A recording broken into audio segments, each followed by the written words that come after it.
Welcome back to the channel, Bramble Hill Homestead. We're so glad that you're here. If you watched part 1 of Cherry Day on the farm, you'll know that this morning we've been canning cherries. And you are watching part 2, which is making cherry jam. So we're about to head into the kitchen and show you how it's done. So we'll take you in there now, and you can make cherry jam of your own too. So of course you can't have jam if you have stems. So our trusty de-stemmer Jameson is working on those. And once they are de-stemmed, then Cameron will be washing them up, and they'll be ready for getting the pits out. And Cameron's doing a great job of making sure those cherries are washed, and we're getting them in the colander to drip dry. Alright, so after we have our cherries washed, we are going to pit them because obviously you don't want pits in the jam. And so we have our clean cherries over here, and Jacob's working on pitting them for me. And once we have those, we'll get them going in our next step.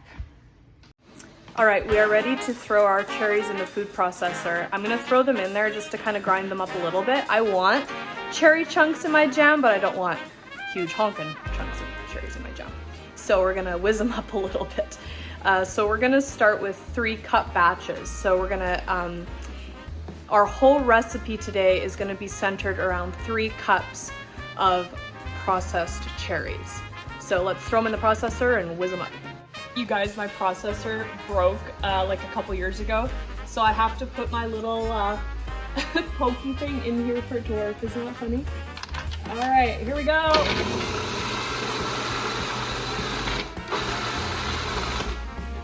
Just a gentle whiz, because I do want chunks in there, so that's it. All right, so you want about a medium to large size saucepan and over medium heat, and we're gonna add our 3 cups of cherries to this.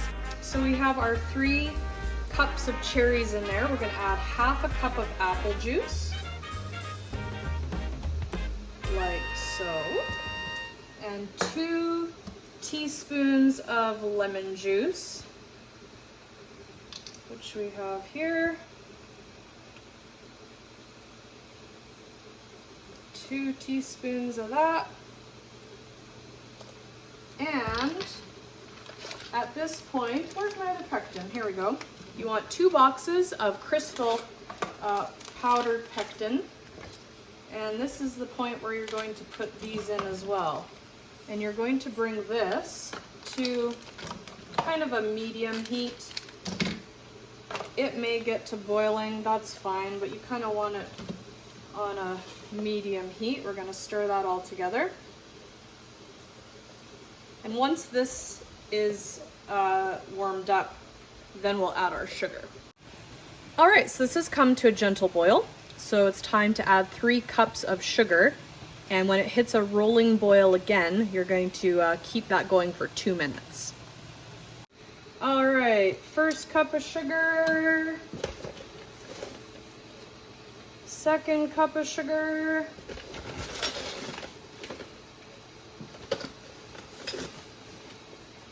Third cup of sugar. Stir that in real well.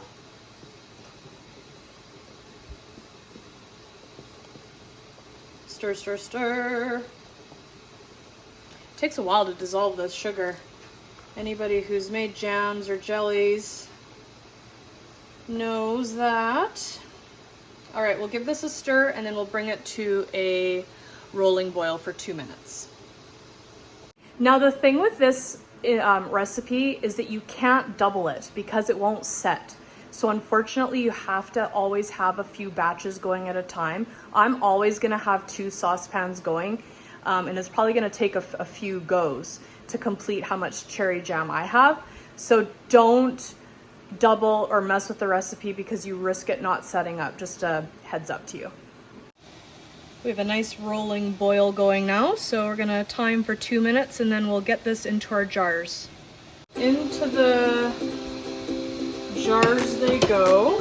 It can be a little bit of a messy process, so I like to have a little towel here that I don't mind if it gets stained or dirty. You're just gonna wanna fill that up. Give it a little bit of room at the top there. And then we'll pop our lid on. And it can go into the canner. You see I've made a little bit of a mess, but whew, don't do that. You know, it is what it is. So we'll get that guy into the canner. Do the next one here.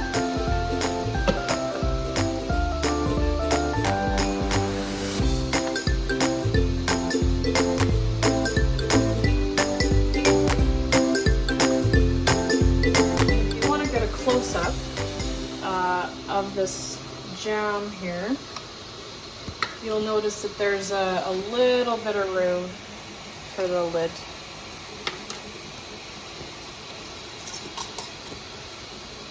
Into the canner and carry on as such. All right, now the fun begins because we have so much to do. I have 2 batches going on that I don't want to burn, and I got to get my stuff out of the canner. So don't mind the mess behind me. You probably have a mess too. And that's just how it is. I offer no apologies. So we're gonna get the lid off. And get these guys out while keeping these other batches from burning.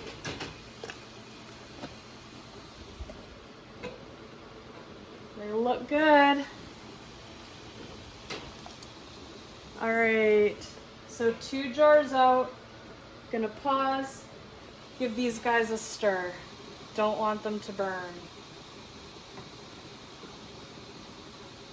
Kind of feels like a hectic time right now because there's a lot going on, but that's canning.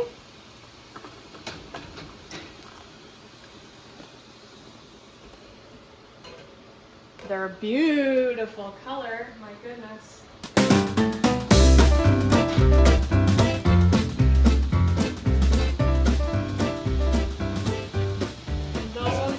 In there are 5 minutes behind, so I'm going to put the lid on and we will get them out in a minute. All right, we're on our last batch, home stretch here. We've been at cherries for about 4 hours, so this will be our last batch for the day, and we'll show you what it looks like when it's all done. All right, the last batch of cherry jam is out, and that is it. We're done. So hopefully you found this informative, that you can make your own cherry jam too. And we're gonna have all of this to eat over the next year. Pretty cool.